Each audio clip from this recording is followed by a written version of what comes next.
안녕하세요. 책방차차 달콤 엘리입니다. 오늘 여러분과 함께할 책은 책들의 부엌이라는 제목의 소설입니다. 이 소설의 배경이 되는 소양리 북스키친은 책을 팔고 다양한 행사를 진행하는 북카페와 책을 읽을 수도 휴식을 취할 수도 있는 북스테이를 결합한 공간입니다. 저는 그 북카페는 익숙한데 북스테이라는 건 처음 들어봐서 검색을 해봤더니 엄청 많더라고요. 숙소도 아기자기 예쁘게 꾸며져 있고 책들도 책장 한가득 채워져 있어서 이런 곳으로 여행을 가보는 것도 참 괜찮겠다 싶었습니다. 이곳 소양리 북스키친의 사람들과 이곳을 방문하는 사람들의 소소한 이야기들이 이 책들의 부엌에 가득 차 있습니다. 문득 그런 생각이 들더라고요. 여행을 가게 되면 왠지 마음이 좀 넉넉해지고 상대방에게도 나에게도 너그러워지는 것 같습니다. 소양리 북스키친을 찾은 사람들도 마찬가지였을 겁니다. 여러 사람들의 소소한 삶을 몰래 들춰보며 내 삶과 비교도 하고 공감도 하며 슬며시 미소 짓게 되는 책들의 부엌. 책을 읽으며 제 마음에 와닿는 에피소드들을 오늘 소개할 텐데요. 책의 차례나 줄거리와는 상관없이 에피소드들의 분위기를 느껴보시는 게 좋을 것 같습니다. 한 가지 더 말씀을 드려보자면 책을 쓰는 작가나 영화를 만드는 영화 감독같이 창작자들은 자신의 작품을 만들면서 은근히 자신도 모르게 자신의 성향이나 냄새를 남기게 됩니다. 그래서 엄청 착한 사람이 만든 창작물은 못될 수가 없고 또 엄청 못되고 이기적인 사람의 작품이 평화로울 수 없습니다. 그런 면에서 보면 이 책들의 부엌의 작가는 참 따뜻하고 배려심 깊은 사람일 것 같습니다. 자, 이제 오늘의 책들의 부엌 지금부터 시작해 볼까요?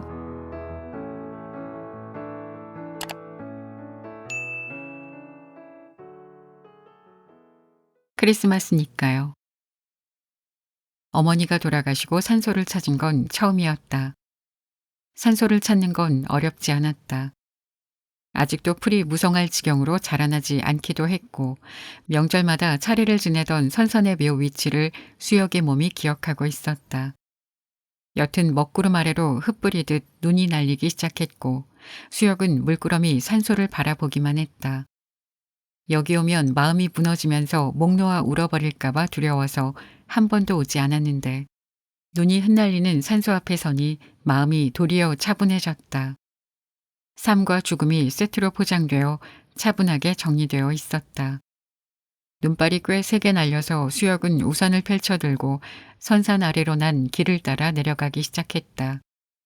수혁의 맞은편에는 우산을 쓰지 않은 채 선산을 오르는 한 남자가 있었다. 수혁은 생각에 잠긴 채 남자를 스쳐 지나가려다가 그 남자가 수혁 앞에서 갑자기 멈춰서는 바람에 덩달아 발걸음을 멈출 수밖에 없었다. 아버지였다. 수혁은 당황해서 약간 뒷걸음쳤다. 수행 비서도 없이 우산도 없이 눈을 맞으며 서 있는 아버지는 낯설었다. 수혁은 뭐라고 얘기해야 할까 망설였다.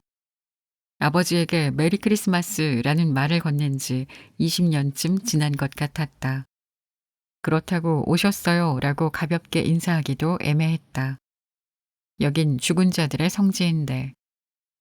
쭈뼛하며 서 있던 수혁의 눈에 그제야 아버지가 들고 있는 아이스 와인이 보였다. 얼음이 담긴 샴페인 통에 담겨 있어 코르크 마개 부분과 와인 목 부분만 보였지만 수혁은 한눈에 알아봤다. 어머니가 사랑했던 아이스 와인이다. 그리고 수혁은 그제야 기억이 났다.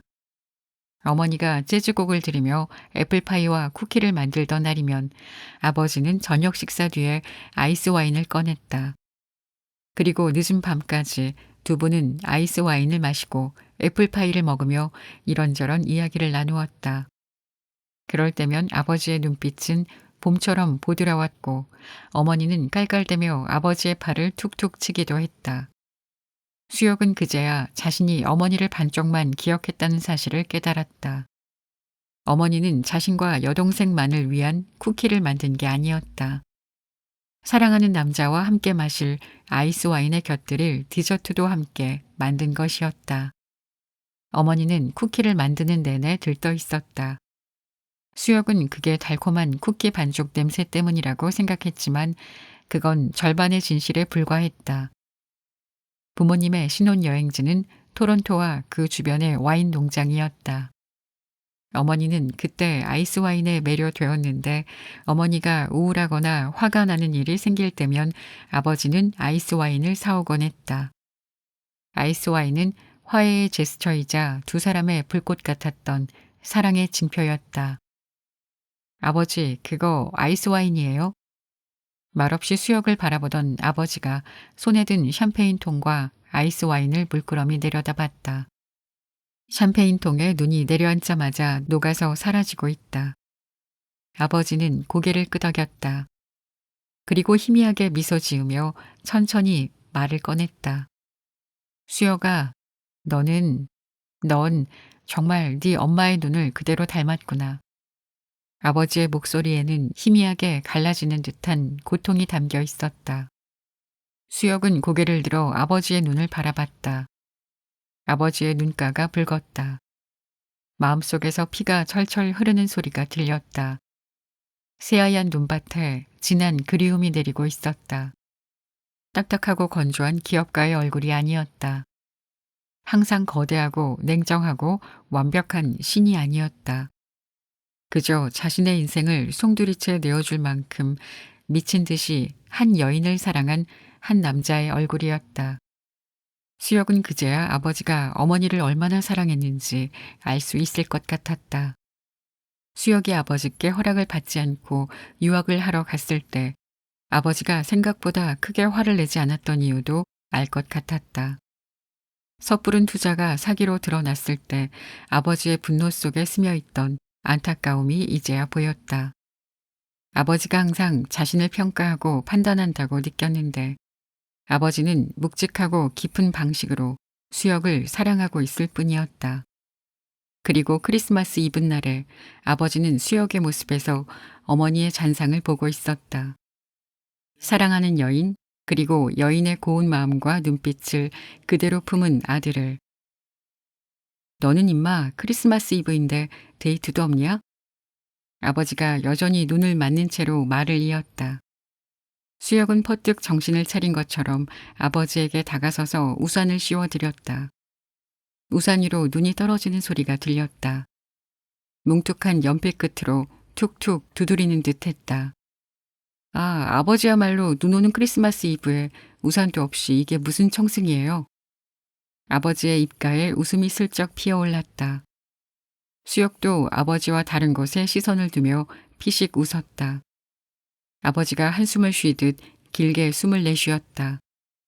하얀 연기가 눈밭 사이로 사라져갔다. 수혁아, 몇 시간이고 이야기할 수 있는 사람을 만나라. 깊은 우물속 같은 마음을 꺼내며 밤새도록 이야기 나눌 수 있는 사람이면 되는 거야. 아버지가 살아보니까 그렇더라. 화려한 시절도 지나가고 미칠 듯한 열정과 환희의 순간도 빛이 바래지. 하지만 이야기는 영원히 남아. 이야기는 마음속에 남는 거니까. 어디 닳아서 없어지지도 않고 깨어져 부서지지도 않더라. 아버지는 어머니와의 이야기를 떠올리듯 눈을 지그시 감았다. 바람이 부드럽게 감싸듯 불었다. 안녕, 나의 20대. 시우와 찬욱, 세린 그리고 나유는 대학교 1학년 때부터 절친이었다. 일명 사총사 패밀리. 넷은 대학교 교양 수업을 거의 다 같이 들었다. 찬욱과 시우가 군대를 갔을 때 나윤과 세린도 교환학생을 다녀와서 넷은 마지막 학기까지 붙어 다녔다. 남자 둘, 여자 둘, 사총사가 썸 타는 사이라고 확신하는 선배들도 있었지만 넷은 그냥 순수하게 친구였다. 광고 동아리 새내기 MT 때 넷은 같은 조가 되었고 기적적으로 소울메이트가 되었다. 돌아보면 정말 어울리지 않는 조합이었다. 얼마 전 MBTI를 해봤더니 찬욱과 나유는 상극인 유형이라고 떠서 포복절도했다. 서로 이해하는 데 시간을 들이기보다 갓 시작된 20살을 어떻게 보내야 하는지 골몰하기 바빴던 시절이기도 했다. 학교를 졸업하고 각자 연애를 하고 이별하고 방황을 거듭하다 취업을 했다. 세리는 일러스트 작업을 하는 프리랜서가 되었고 나유는 네트워크 회사의 IP사업본부 경영지원팀에 들어갔고 찬욱은 게임 회사에서 사운드 이펙터 PM으로 일을 맡게 되었다. 찬욱은 게임 음향을 총괄하는 부서에서 기획자 역할을 한다는데 도대체 뭘 한다는 건지 나유는 아직도 알 수가 없었다. 시우는 졸업과 동시에 건축사 시험을 본다고 낑낑대더니 포기하고 공무원 시험에 도전한다고 노량진으로 간 뒤로 소식이 뜸해졌다. 사총사의 세계는 점점 경계선이 많아졌다. 그리고 함께 모이는 시간도 점점 줄었다. 20대 초반에는 일상을 함께하는 게 당연했지만 20대 후반이 되자 각자의 행성을 개척해서 우주 정거장을 통해서만 교신이 가능한 수준이 되었다. 그래도 모이기만 하면 20대 초반에 함께 깔깔대던 세계로 돌아갈 수 있었다. 맥주와 소주가 뒤섞인 냄새를 폴폴 풍기며 싸구려 펜션의 딱딱한 바닥에서 일어나 퉁퉁 부은 얼굴로 라면 5개를 끓이면서 파김치를 자르던 부산한 아침으로 돌아갈 수 있었다. 수업을 땡땡이 치고 한강 다리 아래 모여 앉아 이마트에서 사온 9,900원짜리 와인을 홀짝이며 치즈랑 빵을 먹었던 할 일 없이 실없는 농담을 했던 나른한 가을 오후가 반짝였다.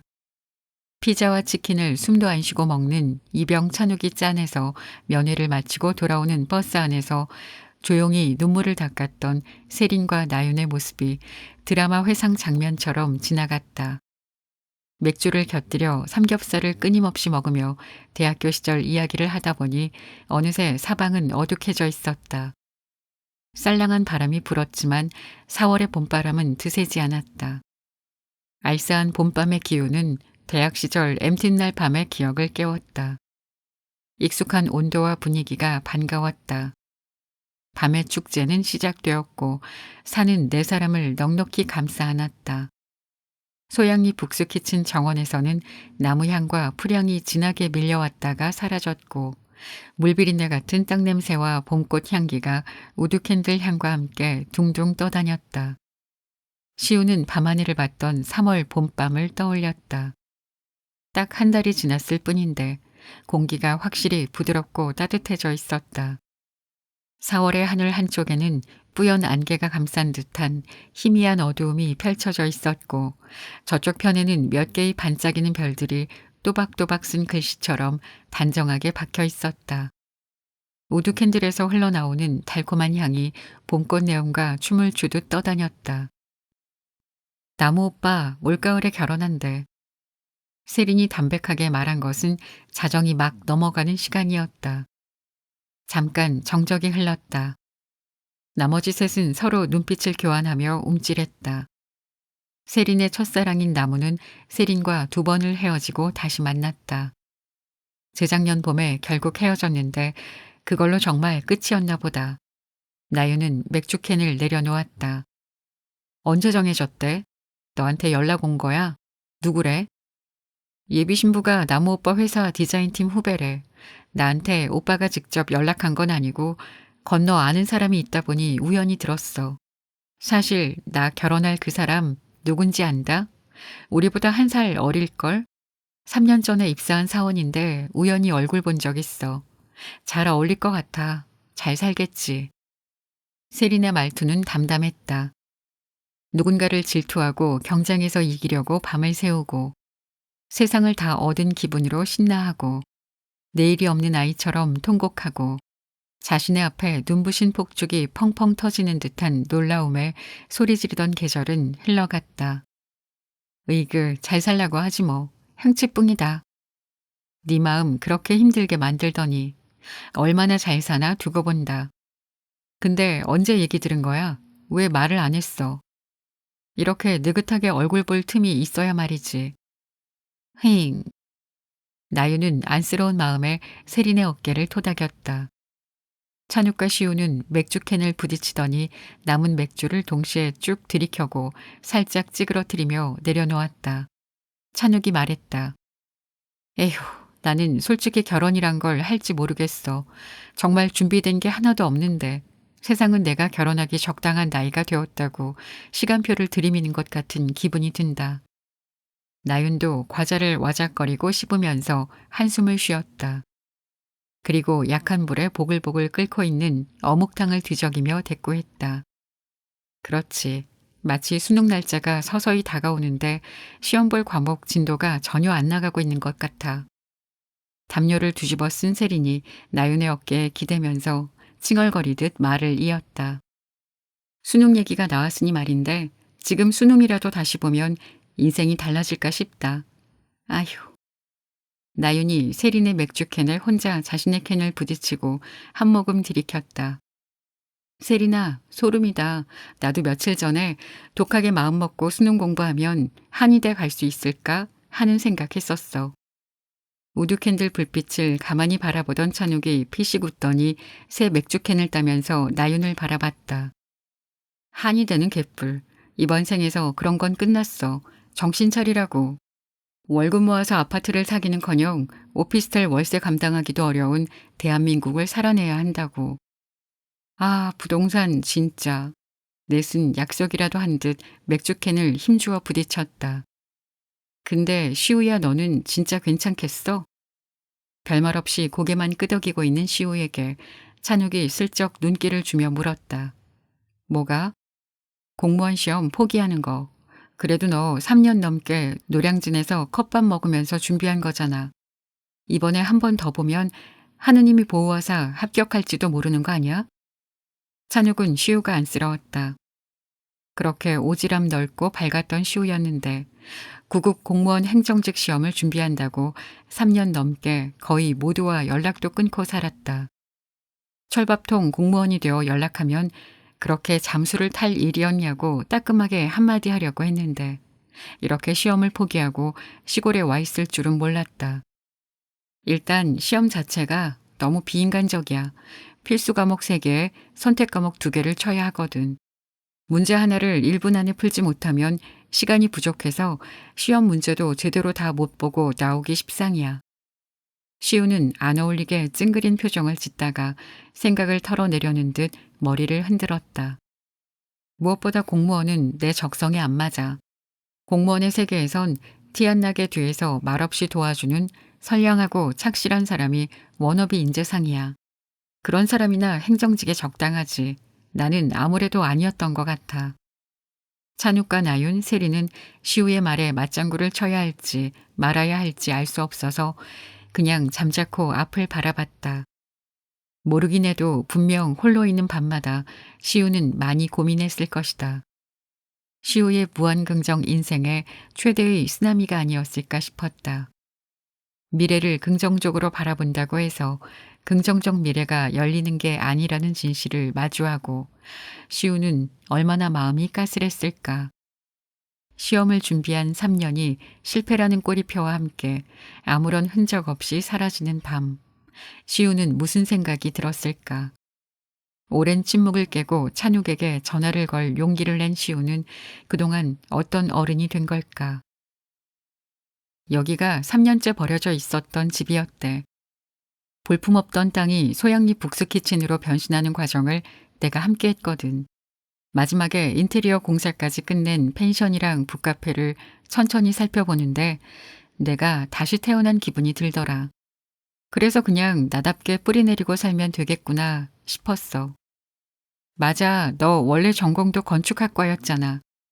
건축사 시험 준비하다 포기하고 공무원을 하겠다고 노량진 가더니 결국 네가 원래 꿈꾸던 일을 한 거네. 시우가 세린과 눈을 마주치며 대꾸했다. 그렇지. 20살 때 꿈꾸던 건 유치하고 비현실적이라고만 생각했는데 이제야 알겠어. 꿈이란 건 원래 현실적으로 생각하면 말도 안 되는 거라서 자신을 더 근사한 사람이 되도록 만드는 에너지라는 걸. 인생의 미로에 얽히고 설킨 길에서 목적지를 잃어버렸을 때 가만히 속삭여주는 목소리 같은 거였어. 꿈이란 게 그런 거였어. 우오, 시우 너 소양리에서 근사한 목소리로 말하기 강의라도 들었냐? 엄청 느끼해. 나윤의 말이 끝나자 세린이 같이 깨르르 웃었고 찬욱도 시우의 머리를 헝클어뜨리며 따라 웃었다. 나유는 웃으면서 오래된 추억을 꺼내보는 듯한 마음으로 시우와 찬욱과 세린을 바라봤다. 그리고 냈다 말이 없어졌다. 익숙하고 친밀한 침묵이 있다. 더는 20살이 아니고 각자 다른 세계를 살고 있지만 이렇게 가끔이나마 만날 수 있다는 게 얼마나 큰 위로가 되는지 모른다. 찬욱이 오는 길에 마트에 들러 사온 와인을 땄다. 와인의 달콤하고 쌉싸름한 향이 벚꽃 향이 감도는 밤 공기와 어울렸다. 찬욱이 시우의 잔에 와인을 따르며 말했다. 보고 싶었다. 차시우, 이렇게 느끼해져도 보니까 좋네. 아, 놔, 이 자식들이. 나 이제 무게감 있는 30이 될 거야. 아, 우리가 30이라니. 세린이 머리를 쥐어뜯는 신용을 했다. 쓴 약을 삼키는 기분이었다. 30이 된다는 사실 자체보다는 자신이 30에 걸맞는 모습인지 여전히 모르겠기 때문이었다. 다음 벚꽃이 피는 계절에는 우리 모두 30이겠네. 찬욱은 소설의 마지막 문장을 읽는 사람처럼 중얼거렸다. 야, 그렇게 센치해줄 게 뭐가 있어. 벚꽃은 우리가 100살이 될 때도 계속 피고 있을 거야. 자, 짠하자고. 시우가 찬욱에게서 와인을 빼서 자신의 잔에 콸콸 따르며 씩씩한 목소리로 말했다. 그날 밤 나유는 꿈을 꿨다. 찬욱이 벚꽃길을 지나 새하얀 다리를 건너고 있었다. 하얀색 머메이드 웨딩드레스를 입은 예비 신부의 손을 꼭 잡고 있다. 저 다리를 지나고 나면 찬욱은 다시 이곳으로 돌아올 수 없다. 하나의 경계를 통과하는 것이다. 모든 사람이 환하게 웃으며 찬욱에게 환호하고 박수를 보내고 있다. 나윤도 겉으로는 웃으며 손뼉을 치고 있지만 마음속 깊은 곳에서는 사총사 우정으로 지어진 세계의 시효가 끝나가는 느낌이 들었다. 벚꽃이 비처럼 날리고 찬욱은 더는 이쪽 세계에 없었다. 솔직히 말해 나유는 다음 단계로 넘어갈 준비가 되어 있지 않았다. 30이 밀물처럼 밀려드는데 꼼짝 못한 채 찬욱의 뒷모습만 멍하니 바라보고 있었다. 재미있게 들으셨나 모르겠습니다. 점점 나이가 들면서 느끼게 되는 건데요. 20대 때 친구들과 나누게 되는 대화나 관심사, 30대 때 40대가 모두 다른 것 같습니다. 아마 누구나 마찬가지겠죠. 20대 때는 주로 연애 이야기, 또 불확실한 미래에 대한 걱정들이 주로 이야기되고 30대가 되면 결혼, 자녀에 대한 이야기 비중이 늘어나게 되죠. 그런데 40대가 되면 부모님에 대한 이야기를 자주 나누게 됩니다. 친구들과 만나면 부모님 안부부터 묻게 되더라고요. 20, 30대에는 결혼식, 돌잔치, 집들이를 주로 가게 되지만 마음 아프게도 40대가 되니 부고 소식이 자주 들려오죠. 그동안 소개했던 책들에서는 엄마를 떠올리게 되는 에피소드들이 간간히 있었는데 오늘 소개한 책들의 부엌에서 아주 오랜만에 아버지에 대한 에피소드가 있었죠. 왠지 마음이 짠해졌습니다. 책을 읽고 아빠와 통화를 했었는데 아빠에게 전화를 드리면 늘 그렇듯 아빠는 잘 지내냐? 그 바로 뒤에 엄마 바꿔줄까? 라고 하십니다. 자주 전화도 드리고 찾아뵙고 해야 하는데 자꾸 불효녀가 되는 것 같아서 죄송스럽네요. 여러분은 잘 하고 계신가요? 지금까지 책방차차 달콤 엘리였습니다. 감사합니다.